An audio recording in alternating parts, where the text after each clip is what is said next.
天追查事件真相，掌握政局变化。观众朋友你好，欢迎加入今天的新闻大白话，我是主持人谭一伦。节目一开始来介绍今天的特别来宾，首先是前立委李胜峰，一伦好，大家好。还有前驻纽大使谢文吉，主持人好，各位朋友大家好，以及前海军舰长吕礼诗。主持人好，各位观众大家好。我们刚刚还在讨论哦，整个国际的现实就是要比谁拳头大哦。好，来看看哦，现在到底谁拳头大呢？高市早苗，日本的拳头看起来是慢慢变小了哈。为什么？我们来看快讯，高市早苗说理解并尊重中日联合声明，对台立场不变。好，到底是怎么回事？我们看是在今天哦，他在参议院全体会议上面明确的宣示哦，日本政府对台湾问题的立场并未改变。好，依循的是1972年中日联合声明当中，尊重中方在该声明当中表达的台湾是中华人民共和国领土不可分割的一部分立场。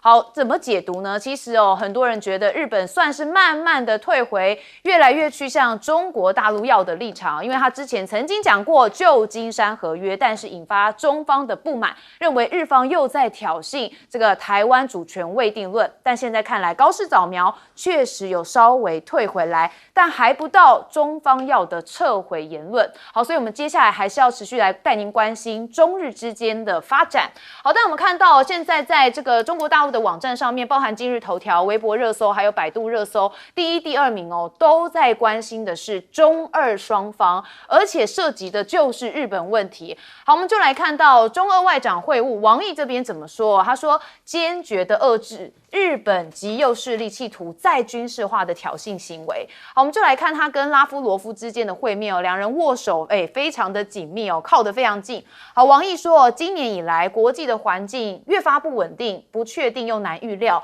双方一致同意要维护这个二战胜利的成果，坚决反对任何企图为殖民、侵略翻案的倒行逆施。那拉夫罗夫这边也特别讲说，俄方恪守一个中国原则，坚定的支持中方在台湾问题的立场，愿跟中方来实现互利共赢。好，那王毅不只跟拉夫罗夫见面，他还跟另外一位绍伊古来会面哦。那他们两人在会晤之前，我们可以看到画面当中，其实他们是微笑握手，而且并肩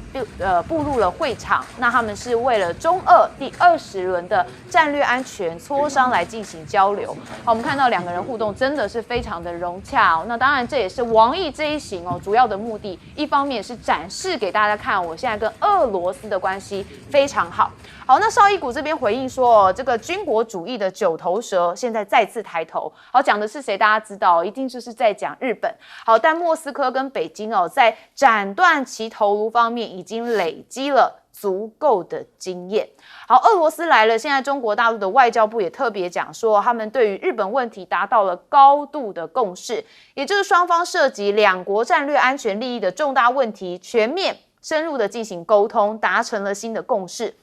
而且增进了战略互信。双方一致同意全力的落实两国元首在战略安全领域的重要共识，也推动双方战略协作向更高的质量来进行迈进。好，那中俄之间的这个部分，一方面是要让日本看看说你在这个地方，你跟美国同盟，那又怎样？我现在跟俄罗斯跟中国大陆之间的关系也是更加紧密。好，我们看到了中国大陆这边也有制裁啊，力道未减哦，中日的紧张加剧。中国报复下一刀要砍哪儿呢？好，我们看到有专家说，这个蛮多日本经济学家就警告说，中国后续还会在稀土出口、软性内容的封锁以及限制日企营运等领域祭出进一步的制裁。好，那如果情势升温，就会冲击日本骨干的产业，而且会加速企业撤离中国的市场。所以你可以看到有一个已经有一些讯号了，这是 Canon 的列印机工厂现在停厂了。好，上千员工突然就失业，他们已经撤出了中国。好，那到底是不是这个原因部分，我们还要再观察。但是看出来有一些讯号正在存在当中。好，那不想中日关系闹僵吗？日本工商团体跟日中友好议员的联盟干部也有跟中国驻日大使来进行会面。所以日本内部也蛮紧张的。那甚至这个日本团体请求访华，那中方这边就说希望相关的团体你在日本的国内要发挥积极作用。我们就看到中国大陆外交部发言人林健就讲说，这个中方敦促日方要反思纠错，撤回高市首相的错误言论，那停止伤害两国国民的情感，以实际行动来体现对华的政治承诺，以中日的正常交流要创造必要的条件。好，所以你看嘛，我就讲中方的立场还是希望高市能收回他错误的言论，所以接下来就看这两国的关系如何在进行。好，那当然现在日本的经济状况对很多人来说是不好的，那甚至香港商报这边列出了7点，认为这是日本经济走向衰败的表现。第一个就是 GDP 长期停滞不前，再来就是制造业衰退消费电子全面溃败，那还有外部市场这个风雨飘渺，甚至日元从避险货币现在变成了烫手山芋，以及政局动荡，还有第4次产业革命掉队，还有就是老龄化跟少子化，让经济后继乏力。好，那市场恶化的原因在日本，现在有专家说高市有一套组合拳，其实还是把日债打入一个恶性循环。他说高市不是推出21.3兆的这个日元经济刺激计划，他说这资金将用于通膨跟民生补贴，但是也意味着日本政府将大量的发债，那刺激计划就可能进一步的推升通膨，这是日债的双重利空。那到底日本的内部有多严重呢？其实有人是有在讲说这个便利商店卖酱汁拌饭，原本以为大概是100日元，结果竟然发现它售价含税要268日元，所以大家就吵成一团啊！只有一个酱汁米饭，为什么要卖那么贵？所以这也显见了现在日本的通膨其实蛮严重的。好，所以有人看日本网友说，我们是不是已经变成穷国了？还有人说，你想花300日元吃这个，还不如买泡面吧。这个是现在日本国内有些人的心声。好，我们还是看到中俄之间，那也包含高市早苗的一个最新说法，说是中日联合声明，也就是1972年的部分。我们先问介大使。因为在法律上有一个原则就是新法推翻旧法。那如果说日本是援引1951年的这个旧金山合约，那这个是相对于1972年的中日建交联合声明共同声明这个都是国际法效率的这些文件那当然是以新法为主啦，更不要讲1952年也没有推翻这个在43年、44年的这个开罗宣言跟波茨坦宣言嘛，对，也没有取代，那当然是以最新的。那现在高市早苗讲的话是实话，对，日本这些在他的中日建交联合声明里面很明确的讲的这些话他还没有讲得很清楚，为什么呢？这个1972年中日联合声明里面联合声明就是双方共同的声明，他讲了日本政府承认中华人民共和国是中国唯一合法政府，中华人民共和国政府重申台湾是中华人民共和国不可分割的一部分，日本国政府充分理解和尊重中国政府这一立场，并坚持遵循波茨坦公告第8条的立场，那也就是开罗宣言里面日本必须把这个过去侵占中国的领土，包括满洲、台湾、澎湖这些地方归还给中国，所以就讲得很清楚那你高市早苗为什么不早就这样讲呢？对，你基本上你就日本的1972年以后更明确的声明了，就是说台湾是属于中国的领土嘛。那你这样子做，你是不是干涉到别人的内政？如果你今天你的北海道跟你的东京之间发生了这个之间的那你就说，如果说北海道出事的话，就是我中国的这个危机存亡事态，我不排除使用武力，不就同样的事吗？你承认，因为波茨坦宣言也承认你日本北海道是你日本，可是你今天你也承认台湾是中国的，然后你说台湾跟中国之间有事的话，你要用武力来使用武力，这威胁到你日本的和平。所以当然啦，这些事情日本非常清楚啊。日本不是高市长不是搞不清楚，他是清楚的很。他也知道国际法，他只是在怎么样混淆视听，借机怎么样在中间制造一个很大的国际事端。那这个事端到最后，我认为高市早苗他今天只又退了一步，他还会继续退的。因为为什么？因为国际的压力也来了，日本国内对他的压力也来了。然后呢，这个美国也没有公开支持他，所以说穿了，日本没有这个实力，玩了一个他实力不足的游戏最后他还是要把这些话都会收回的。小孩开大车嘛，不就是这个自不量力的一种表现？顺风委员，这个高市早苗的民调很高，真的很高，再怎么高都没有高过泽连斯基。责任司机是90%。对啊，再怎么高没高过泽连斯基，所以不要跟我讲民调。第二个，这一段话不要以为交代了，话讲不干净。什么叫做话讲不干净？他现在只是把台湾跟中国的关系做了一个确定，可是他这一段话里面还有另外一段，假如台湾跟中国的关系做如此确定的时候，那台湾有事怎么是日本的危急存亡？然后你可以主动出手呢？这一段还没交代。他现在只是交代台湾属于中国这一部分，交代了 ，OK， 所以台独也可以行了，不要期待啊，你要等日本来，不要来，他现在就已经逃跑了，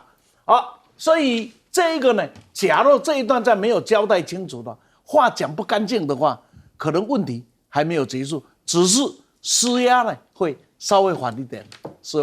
啊，这是第一个对这个问题啊，先给大家一个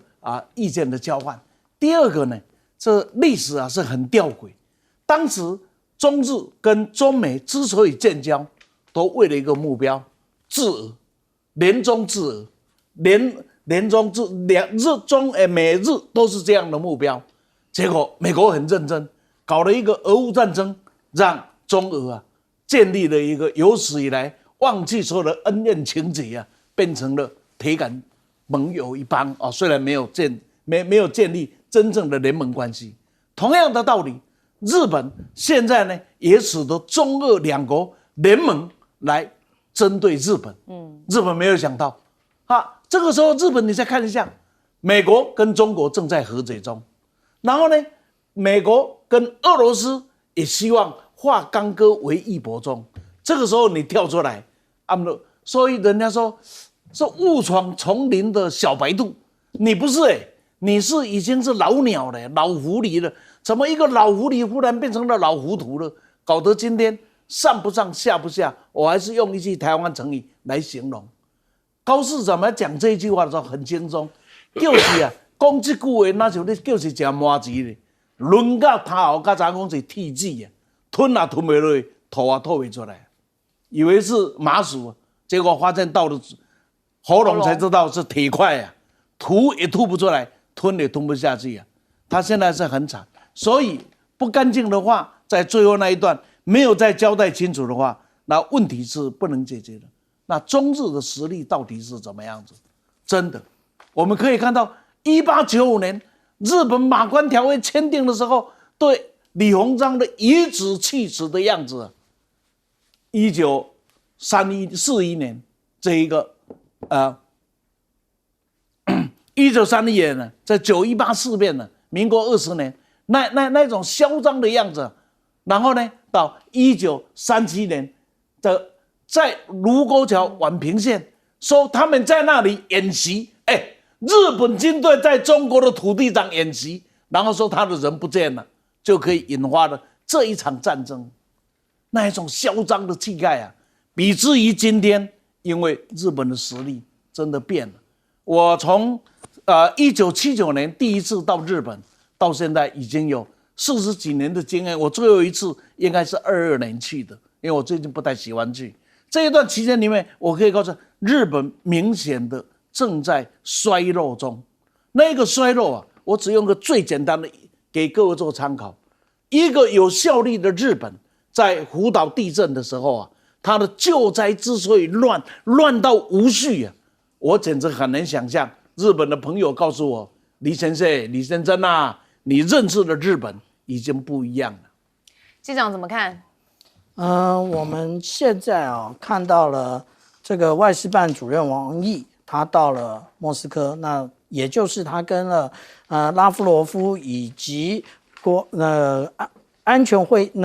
议秘书绍伊古见面，然后有合照的部分这又再次的戳破这些欧美媒体的胡说八道。也就是我们看这些欧美媒体其实不看新闻也会和世界脱节，可是看了欧美新闻会和真相脱节。这些欧美新闻是在11月怎么讲的他讲说拉夫罗夫好久不见是不是因为那个跟俄罗斯跟美国之间的一个谈判失利，所以他失势了。结果现在我们看到，那他们之前还有更狠的，2022年又说这个普丁又得癌症绍伊古又得心脏病之类的，反正这些大家都可以回去搜寻一下。这些言论非常多，可是我们现在看到的，无论是拉夫罗夫或者是绍伊古都好好的，可是绍伊古先生跟这一个外事办主任王毅，他们的话就讲得很狠他们其实进行的是第20轮战略安全磋商。他在里面谈了什么？他说其实当前国际地缘政治其实非常复杂，这个一开始是从俄乌战争开始，可是现在呢更复杂的也就是这个川普总统他的一个关税问题，然后接下来就是高市早苗的胡说八道。那他说直接的全球安全领域的挑战增多那也就是他特别强调了，也就是声明了俄罗斯的立场，也就是俄罗斯坚定恪守一个中国原则，坚决在支持中方在台湾涉毒涉藏以及香港等问题上面的立场。意思是什么？意思也就是你高市早苗讲有关于台湾海峡的话，你不要忘了你还有北方四岛北方四岛的中古海峡，如果俄罗斯舰队太平洋舰队从北方下来，直接的捅破你的后门。所以为什么我们看到高市早苗现在开始软了？因为他发现其实无论是中国跟俄罗斯以及这个南韩，没有一个人站在他旁边。我们休息一下，马上回来。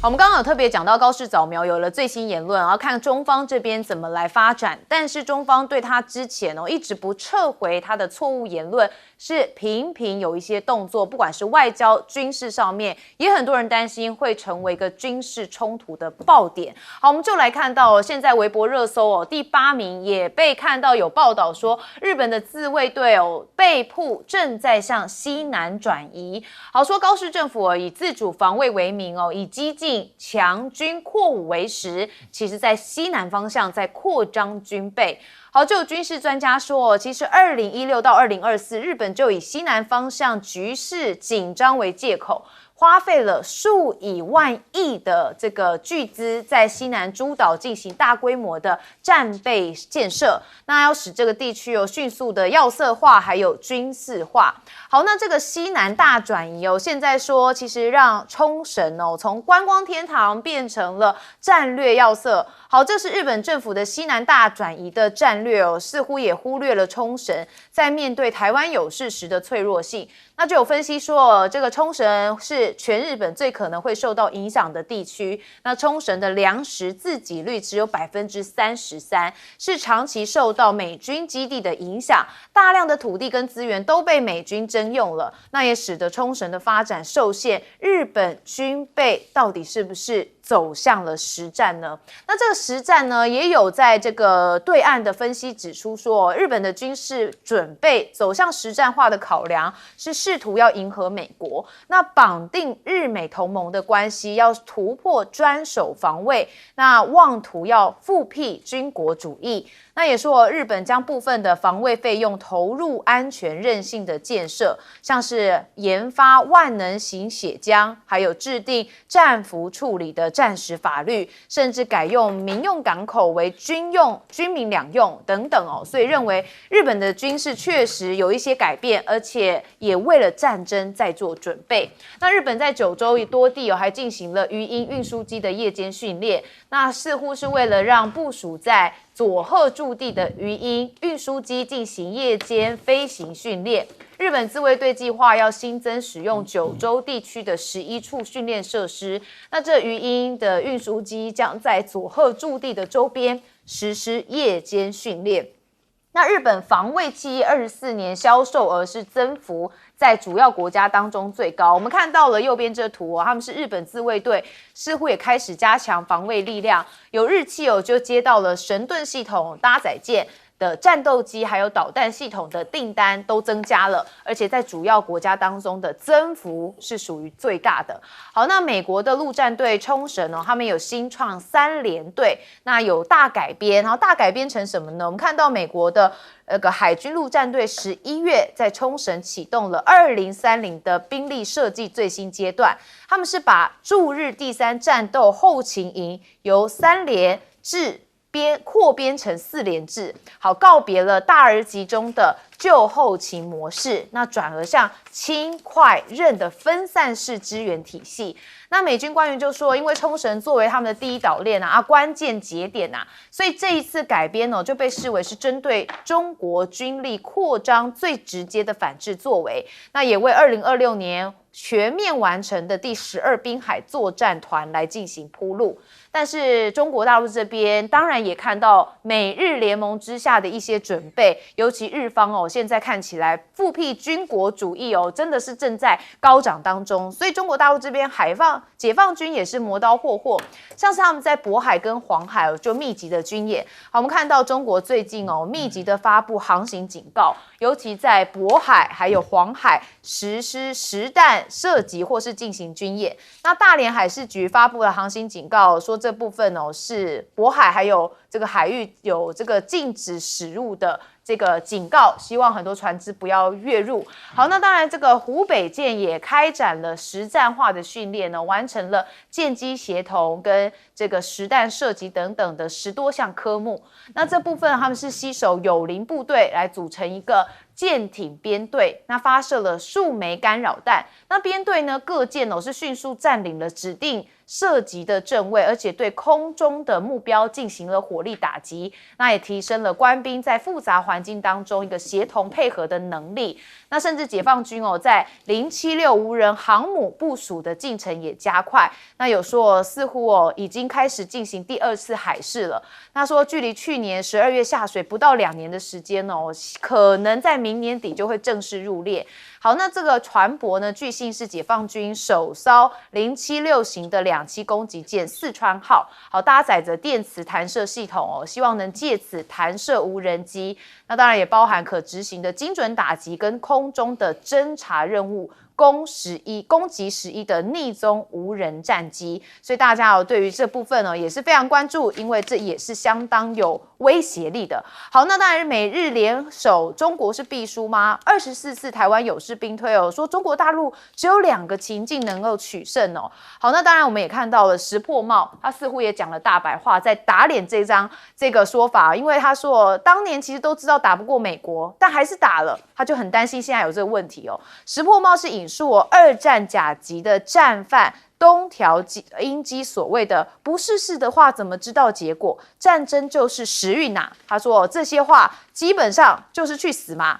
难道不可怕吗？好，石破茂也是讲了一个这个现在目前的真实情境中日之间的实力要怎么比拟呢？好，我们来看到了现在日本自卫队被说正在往西南转移，我们先问舰长。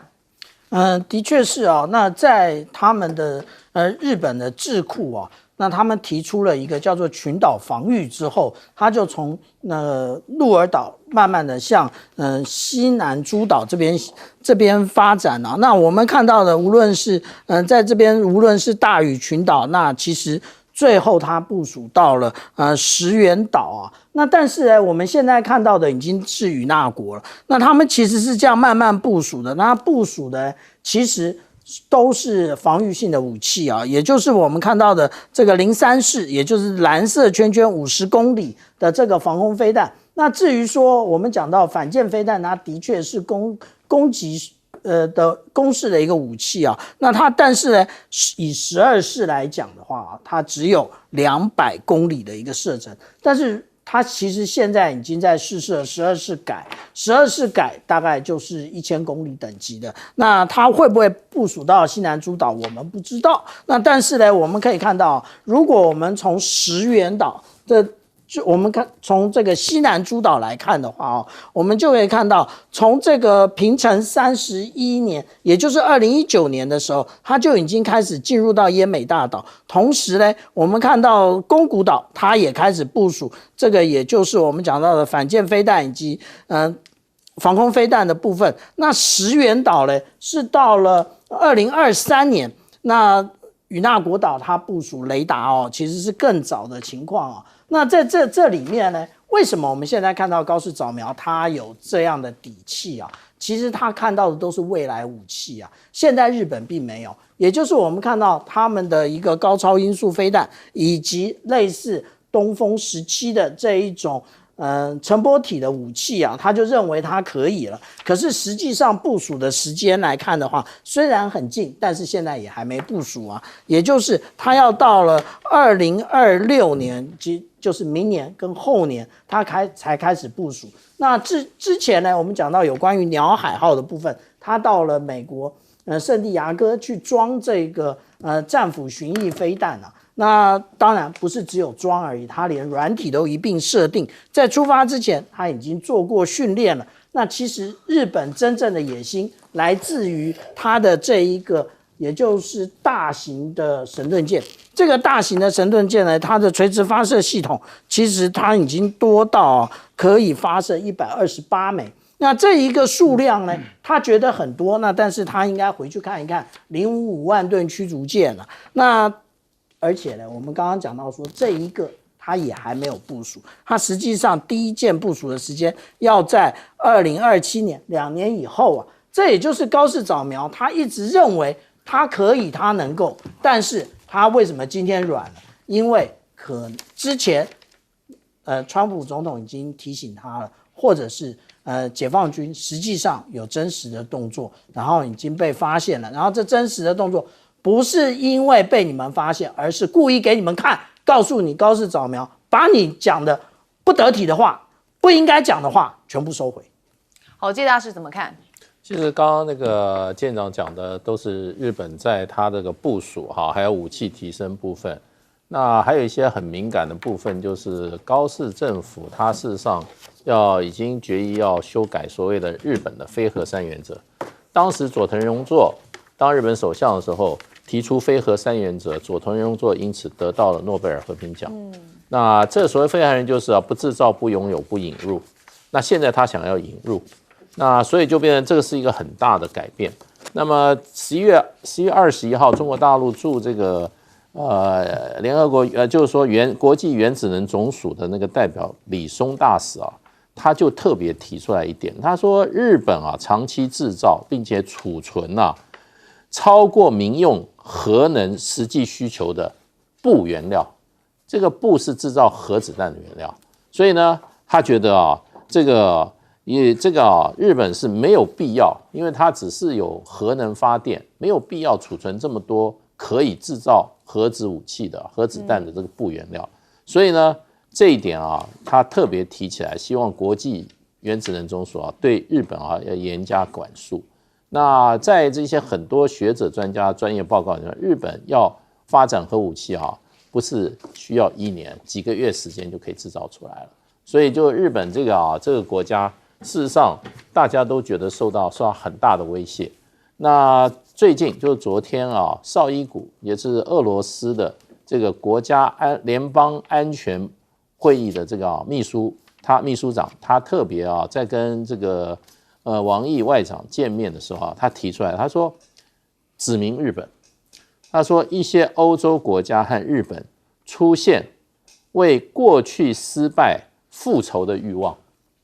我们不允许许多犯罪政权在欧洲或东京复活，所以俄罗斯对这个也是非常有高度的警觉性。那日本现在就是说，基本上这些军事快速发展的问题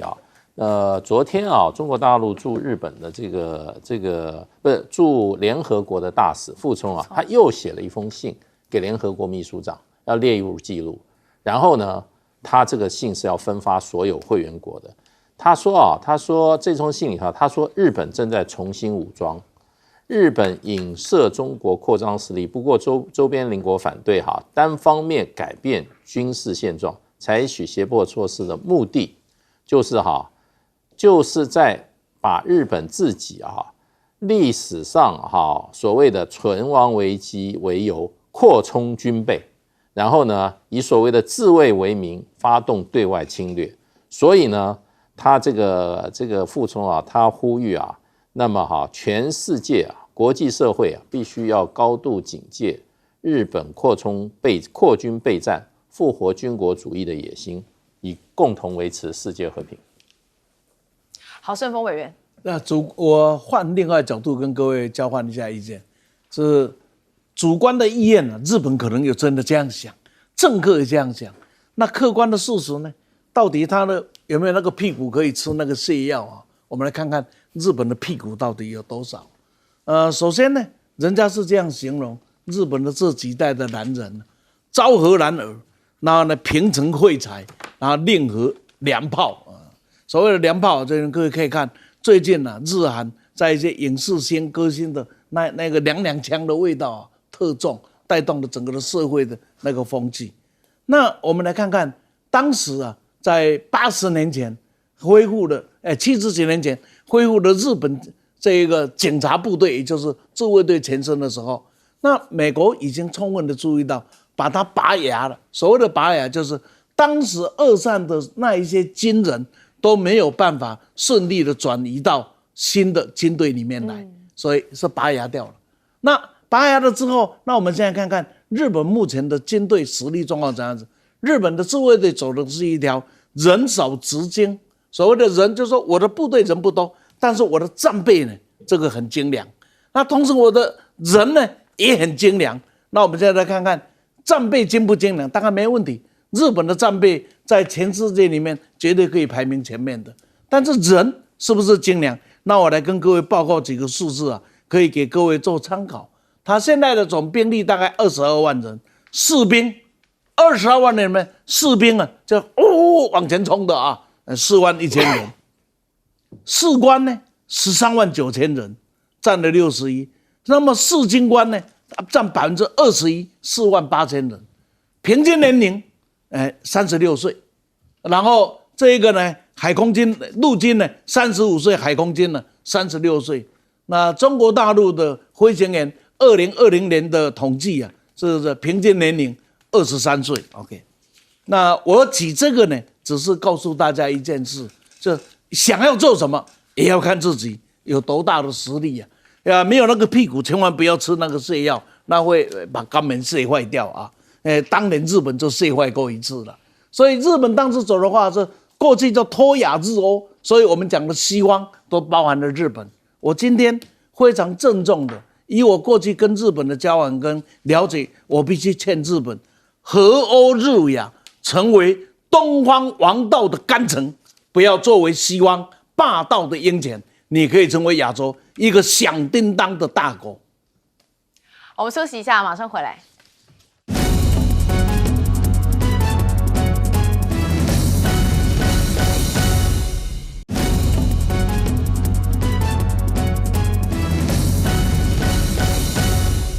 其实我们看到美国总统川普他现在呢，在他的年中内阁会议的最新讯息他其实说这习近平非常的赞，是不是看起来中美之间是稍稍缓和了呢？好，包含当然之前讲的很激烈的稀土，我们看到中国放行了稀土磁铁的出口，至少有3家企业拿到许可证所以中美的峰会有成果了。好，说中国稀土出口的监管传出有松动的迹象，好，至少有3家中国稀土磁铁制造商最近取得了出口许可证，这就被视为习近平跟川普峰会的一项重要后续的成果开始落地了。好，另外还有就是大豆，这是川普念兹在兹的。那现在呢，也说美国农作物正在加速的疏滑。那在上周末已完成了装载，正运往中国。好，这个川普稍稍可以松口气，难怪他说习近平很赞哈。好，那美国的农业部部长说，其实政府要公布的援助计划帮助受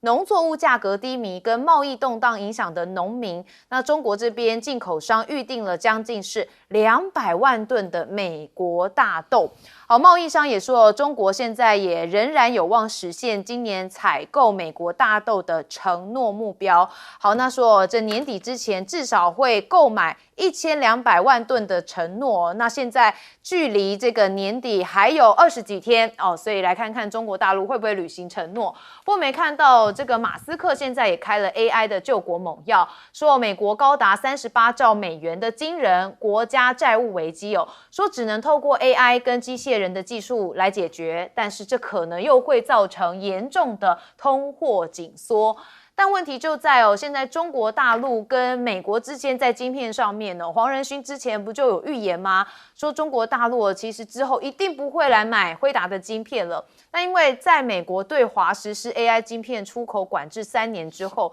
其实中国已经显著的扭转了被动的局面引援这个杰富瑞的报告说，到2025年底，中国用于 AI 模型执行任务的晶片供应量将达到市场需求的将近4倍。好，那这也是到2030年仍然是供大于求，所以这些情况都显示中国的先进制程有重大进步。那也印证了之前黄仁勋说的限制只会让中国更努力的创新。好，那也保障美国 AI 优势。美国学者认为还是要禁止 H200 的晶片输中，所以你可以看到美国这边有2派不同的想法。好，那华府智库这边则认为说，如果美国没有对晶片实施出口管制，世界上最大的数据中心跟最优秀的人工智慧模型就一定会来自中国。所以美国以模型性能论 AI 来竞争胜负的话，我们看到这是阿里巴巴集团的主席蔡崇信，他说美国现在看起来这个是模型性能来论胜负，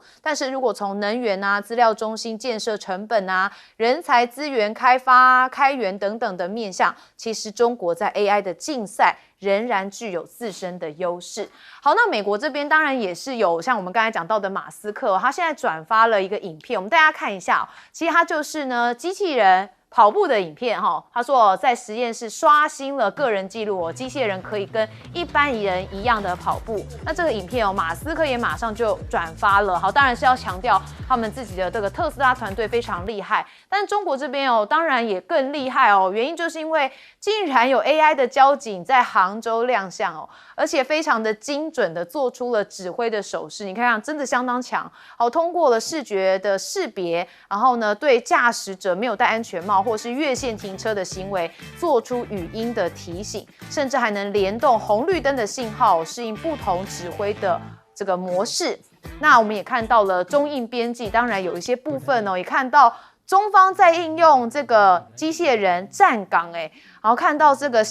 影片来看这个拍摄的位置就在中印边境的山区，疑似一个荒芜的山区域。有人拍摄到中方好像一侧有一个机器人正在站岗，可能是透过远端监视的设备。但大家认为这种部署其实在探索一条新的路径，也就是可以多一层保障，那无疑是为边境的高强度巡逻提供了更多的可能。所以中国大陆在机器人上面大家认为确实速度进展得很快，而且应用的层次非常的广。好，我们要先问介大使。在稀土部分，中国大陆是完全等于说掌握了完全的主动，它可以拿来做人情，也可以拿来做一种这种交涉的工具。那这里面完全就看了审核的速度跟你审核的标准虽然大陆这个整个对稀土的管制啊，是对所有的就是说输出的管制，可是这里面常常有些欧洲也说，为什么我的申请啊，这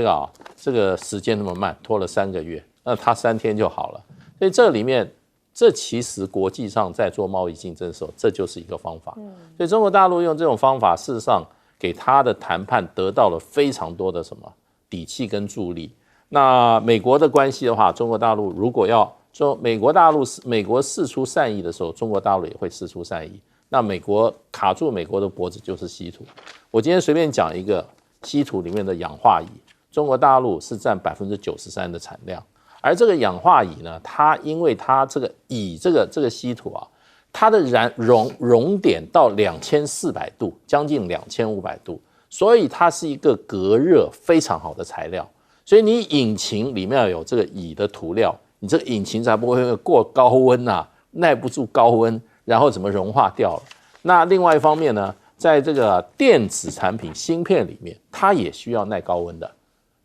的这些好素材。所以不管是芯片制造还是这引擎制造，还有这高科技，很多都需要耐高温的材料的时候，都缺少不了这个铱。所以中国大陆如果控制这个铱，有人说这个铱的这个材料在欧洲市场已经涨到2000多倍了，价钱2000多倍了。那所以就是说这些部分就是控制你国家。那中国大陆问题，现在中国大陆就是手上有这个很好的一个工具啊，所以啊，美国你可以看出来，现在啊讲话完全染了。贝森特在这个川普跟这个习近平主席在11月打完电话以后，第2天他接受电视访问，他说啊，现在中美起码休兵1年，他说这是一个好消息。而且另外一个好消息就是呢，川普在2026年可能跟习近平主席见面4次，他讲了时间地点都讲了。他说这4次啊，对于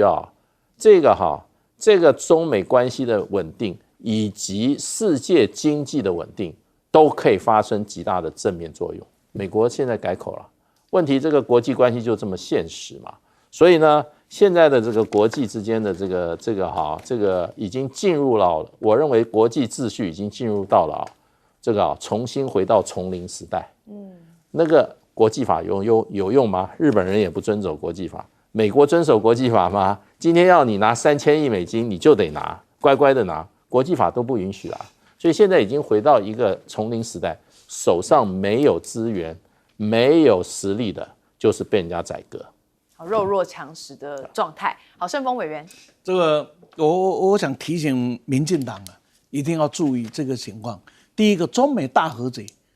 这是一个大架构，千万不要再想啊，这是中美会斗，然后你们从中极力，没啦，卖个做梦啊，不会了，这个已经改变了。中国大陆对川普的立场已经看得很清楚，可以让你动，不会让他死，因为死了对中国不利，不可以。所以现在对期中选举帮忙最努力的人，大概就是中国，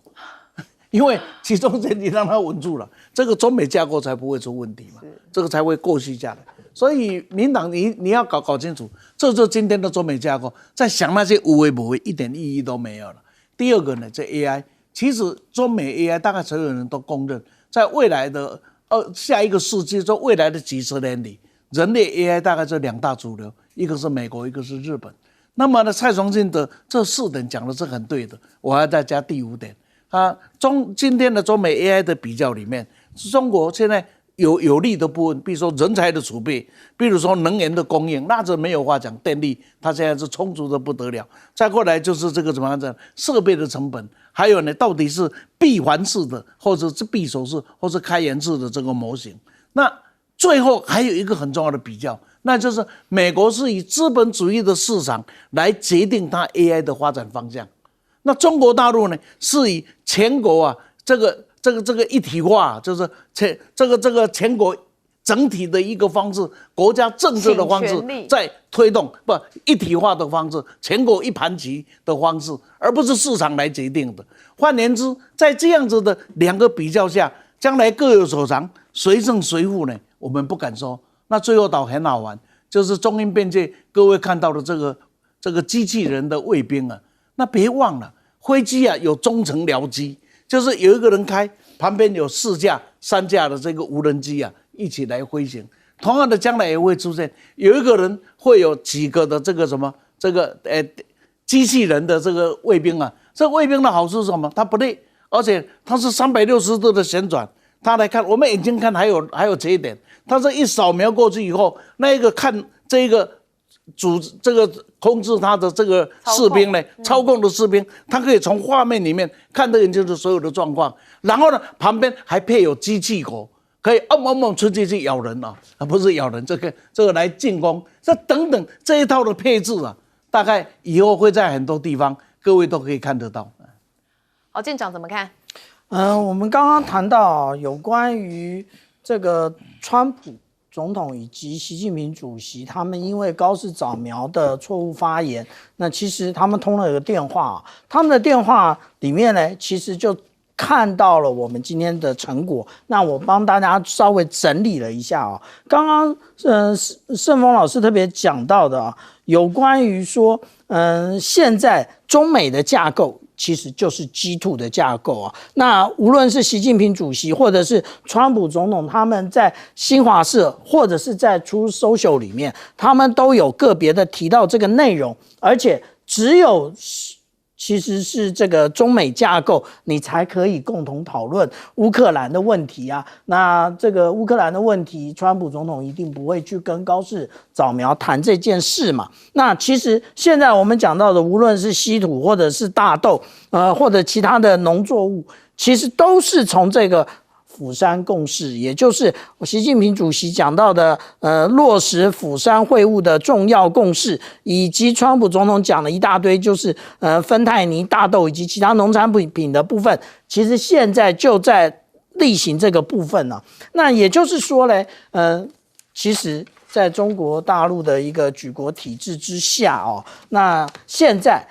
当初NEC 跟 Sony 就特别的提醒美国，千万不要那个对于中国大陆的进行这一种科技战或者是贸易战，因为只要中国大陆进行这一个举国体制，当它突破之后，对不起，它就打成白菜价。当它一打成白菜价的时候，对不起，你全世界都无法跟它竞争哦。那所以现在其实已经露出那个端倪了，也就是我们讲到说，大家都认为说，中国大陆很想买这个H20的晶片，其实并没有。为什么？因为华为的升腾910C 其实已经超过 H20了，而且是超过整整4倍以上。那我为什么要再去跟你买这个又贵、速度又慢的这个NVIDIA 的晶片呢？那其实我们只讲到华为而已啊，海光信息以及寒武纪，它也有类似的晶片啊。其实这个就是什么？这个也就是其实他们在中国大陆形成了内循环。那这个内循环呢，大家说没有人要其他国家不会有人买，这还真的看错了。为什么？因为不是每一个国家都有这么多的一个经济支撑，可以跟美国 NVIDIA 买这么贵的晶片，那我跟中国大陆买可不可以？那当大家都跟中国大陆买的时候，各国也就是不是这么先进的国家，例如说金砖国家都跟中国大陆买的时候，那是不是就从那个内循环拉动了外循环，是不是就变成了双循环？